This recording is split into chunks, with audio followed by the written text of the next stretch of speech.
Welcome back, guys, to another video. In this video, we're going to be going over a clip from the Joe Rogan podcast, and with a guest who will be explaining principles of endurance. I'm pretty sure this guy's been on Andrew Huberman's podcast before, so this guest knows what he's talking about. I've watched some of his other stuff. Highly educated guy, and we'll be learning about the different types of endurance and how to improve our endurance. Whether you're an athlete or whether you're not, I feel like you guys can all learn something from this. So, yeah, let's get into it. Alright guys, so here we are. We're going to be going over this video with Joe Rogan and his guest, seeing what they have to say. So yeah, let's get into the video. The Joe Rogan experience. Let's talk about endurance.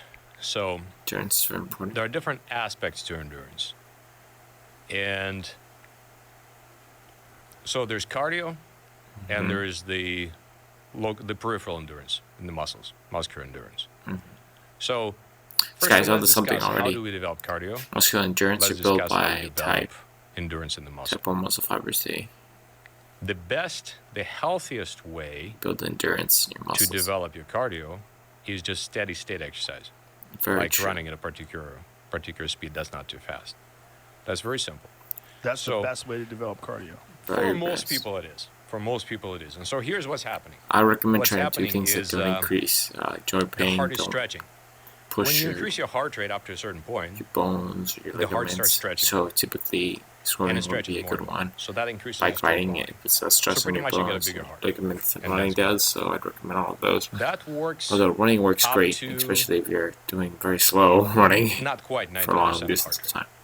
When you start redlining your heart rate, when you start getting to 90% and higher, the heart does not have time to relax fully. So it really pretty much is twitching. So you're no longer really stretching that heart. So you want to be training at the metabolic intensity that's much lower, something we can pretty much sustain a conversation. Yep. So like say you're running and talking to your body. That's what you want to stay to develop endurance. To stretch your heart. That's the basic method. So Very that's true. one method.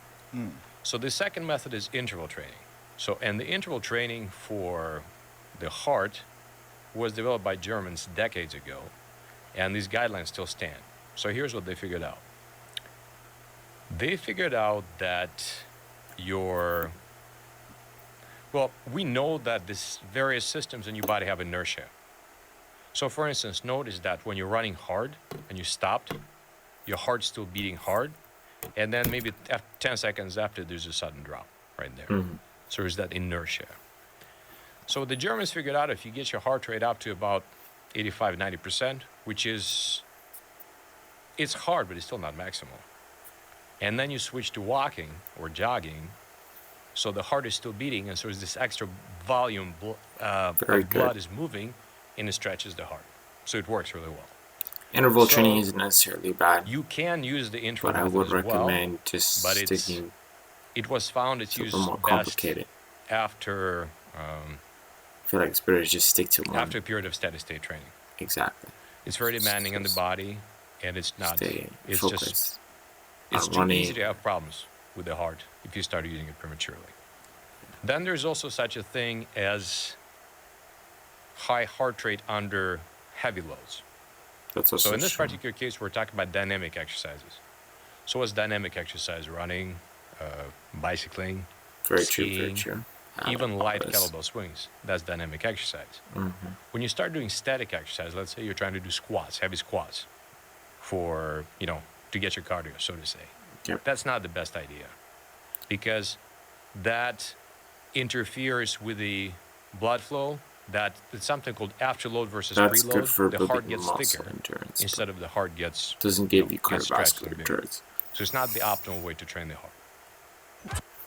You can, again, the simple way you can use dynamic exercise and interval type training, or repeat training in this case, to train your heart is to do an exercise that's dynamic in nature, to raise your heart rate to about, let's say, 80, 90%, Burpees which would be could also help 80, with 90%, it would be where you can say maybe a cardiovascular couple training. words.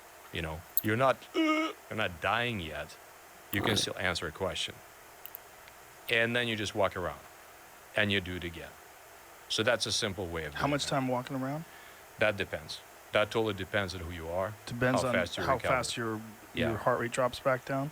And what do you want to, like, is there a number? Do you want to keep it in the not terrible, 140s, the 150s? but I'd still depending recommend upon the your best age? thing is Okay, steady state in this cardio. particular case, Type you would drop it 2, down. The type original 3. guidelines were done for young Just stick people. to it. It was 120, Running, 130 beats, so walking, you're talking about 60, 65%. even type 1, if you stay And consistent enough and you pretty much, if you're do it just for looking long at enough being time, able to you'll pass the reach talk test, good enough which means you level can of talk, resistance short sentences. to where the cardio I is can really speak taking in short, effect. something like that, right? So, for example, you do a set of 10 swings, really powerful with a kettlebell. Walk around a little bit. When you feel that you can speak again, you do it again, do it again.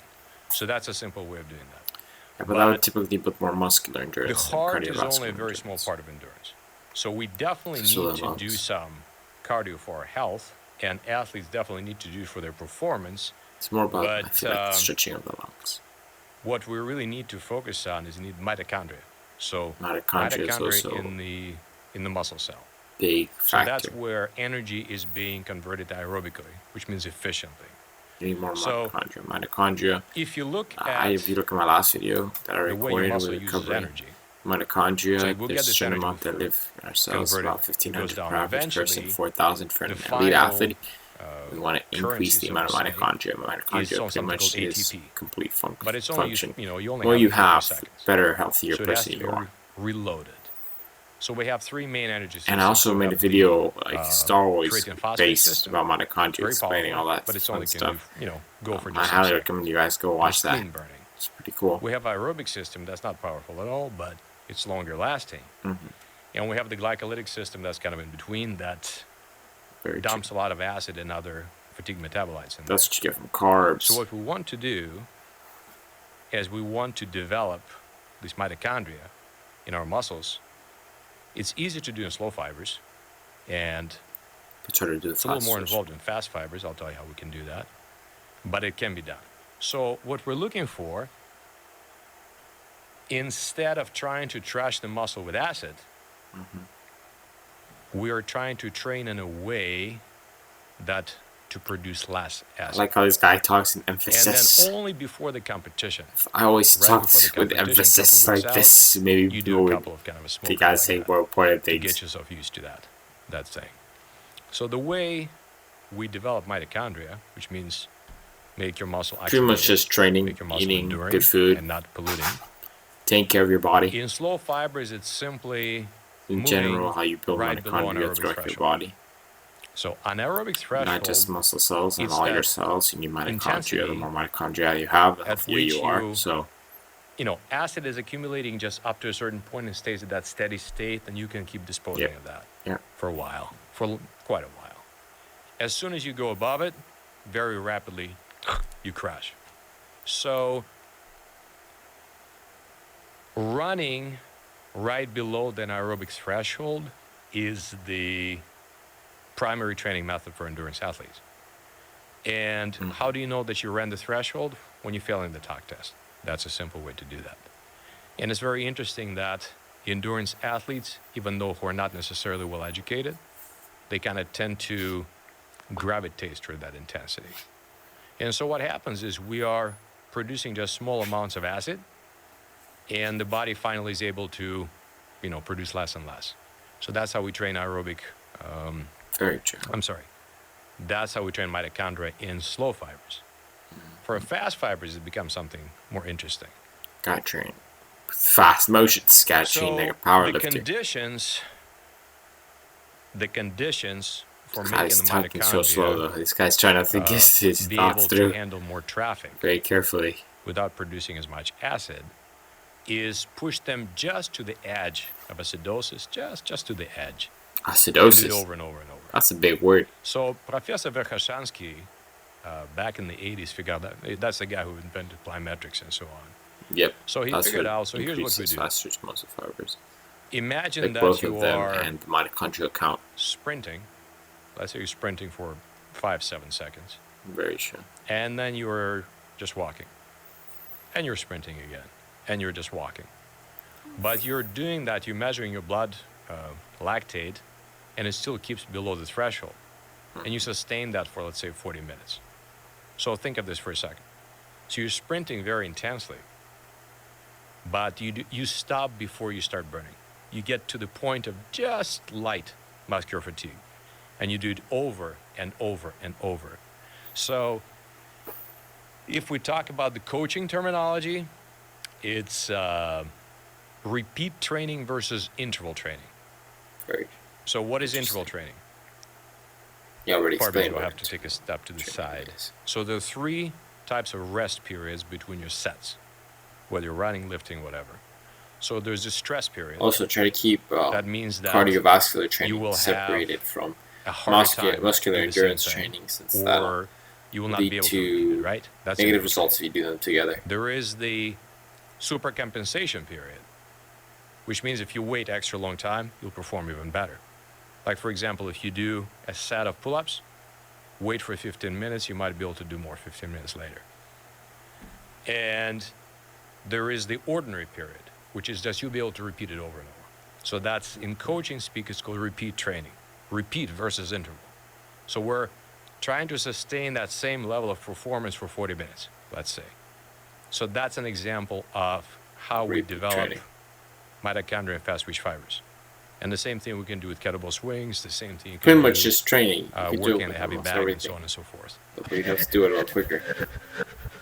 I feel like this guy overcomplicated a few things, but in general, he's right with most of the things that he said. So I feel like there are a few pretty interesting takeaways that you could get from here. In general, if you want to build endurance training, just train for endurance. If you want to become a better runner, train in running. Swim more. Swimming, that trains cardiovascular endurance. Muscular endurance you get from doing high rep ranges. If you want to get fast twitch muscle fibers, so powerlifting endurance or whatever what this guy's saying, and we want to increase the size of your fast twitch muscle fibers. It's not really endurance, it's just strength.